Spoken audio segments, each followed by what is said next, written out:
ग्रेवाल जी, फिलहाल मंडियों में आवक की स्थिति कैसी है? देखिए, आवक तो जो है जिस प्रमाण से होनी चाहिए उससे कमी है। इस बात से तो मैं जयप्रकाश जी से सहमत हूँ। हम्म।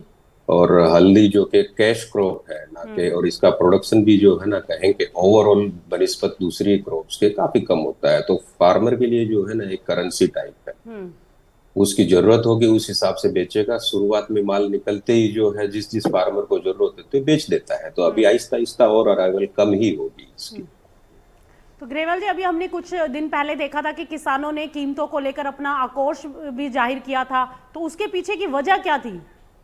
देखिए, वजह एक आम आदमी तरीके में बता सकता हूँ इसमें हम्म। ज्यादा, क्योंकि मेरा जो है ना ग्राउंड पे उस चीज पे नहीं हम्म। है, तो मेरी बात को कोट ना किया जाए। जो हम्म। चूंकि मैं खुद भी एक फार्मर हूँ तो उस हम्म। हिसाब से मैं कोरिलेट करके उनके साथ में बता सकता हूँ कि जी। देखिए, हल्दी खास करके इसके प्राइस में वेरिएशन बहुत होता है। अभी भी मेरे सामने एक रिपोर्ट है, उसमें 11,000 से लेके 17,000 तक के भाव है। हम्म। तो क्योंकि क्वालिटी बहुत ज्यादा वेरिएशन करती है, जयप्रकाश जी का मेरे से ज्यादा इसमें जो है ना अनुभव है हम्म। और वो सहमत होंगे, क्योंकि ये चीज परखने पे जो है ना बहुत होती है। आंख के हिसाब से जो है ना हल्दी का भाव चेंज हो जाता है, देखने हम्म। वाले के ऊपर होता है, और क्वालिटी का बहुत वेरिएशन है। हम्म। तो जितनी मेरी लिमिटेड नॉलेज है उसमें ये है कि एक पर्टिकुलर एरिया से जो है ना प्रोटेस्ट था, खास करके बेंचमार्क सांगली के भाव को लेकर के। सांगली में इतने ज्यादा भाव बाकी जगह नहीं है तो हमको शायद कम मिल रहे हो। तो ये लोकेशन के भाव जो है ना कोमोडिटीज में वेरी करते रहते हैं। ओवरऑल एवरेज देखना चाहिए। हम्म। कभी कभार डिमांड की एक इनइलास्टिक कमोडिटी है हल्दी, तो इसमें भाव के वेरिएशन आज और कल के भाव में भी काफी ज्यादा वेरिएशन हम्म। हो सकते हैं। एक ही टाइम पे एक जगह पे अलग होगा, दूसरी जगह पे अलग होगा।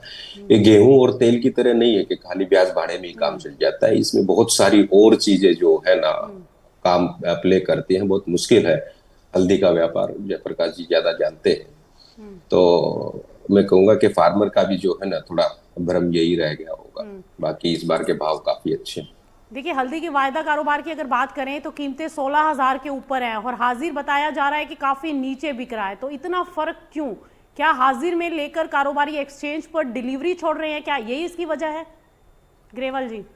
बिल्कुल, देखिए ये तो जो है ना हम्म। कहिए कि एक्सचेंज के ऊपर डिलीवरी देना। हम्म। मैं चूंकि लगभग एक्सचेंज के कारोबार से पिछले 20 साल से जुड़ा हुआ हूँ, तो मैंने सारे उतार चढ़ाव एक्सचेंज से रिलेटेड हम्म। कारोबार को देखे हैं। आप मानेंगे नहीं कि एक्सचेंज पे डिलीवरी देना सबके लिए लास्ट ऑप्शन रहता है। ओके।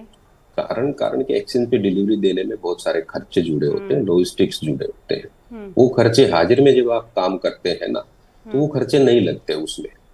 तो इसलिए अगर एक्सचेंज पे माल आ रहा है ना तो उसके ऊपर एक एडिशनल खर्चा भी होता है जो अपन हम्म। भाव हाजिर में देखते हैं और एक्सचेंज के टर्मिनल पे देखते हैं। तो उसके बीच में जो है ना खर्चे का डिफरेंस बहुत होता है। हम्म।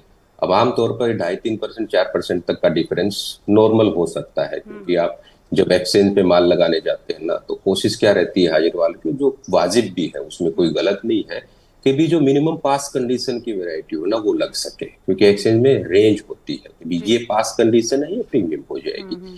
तो हम जहाँ पे खर्चा हो रहा है, जहाँ पे आपको होल्ड करना पड़ सकता है और खर्चा लगेगा, तो हम खर्चा मिनिमम करने की कोशिश करेंगे। हम्म। तो इसलिए एक्सचेंज हमेशा लास्ट ऑप्शन रहता है। अगर हाजिर में नहीं बिकता है तो लोग एक्सचेंज पे करते हैं, और एक्सचेंज और हाजिर के बीच में जब डिफरेंस सिग्निफिकेंट हो तभी जो है एक्सचेंज पे डिलीवरीज लगती है। तो जो आप बोल रही है कि हाजिर में कम है और एक्सचेंज पे ज्यादा है, तो हम्म। डेफिनेटली डिलीवरी लग रही है और आगे भी आएंगी।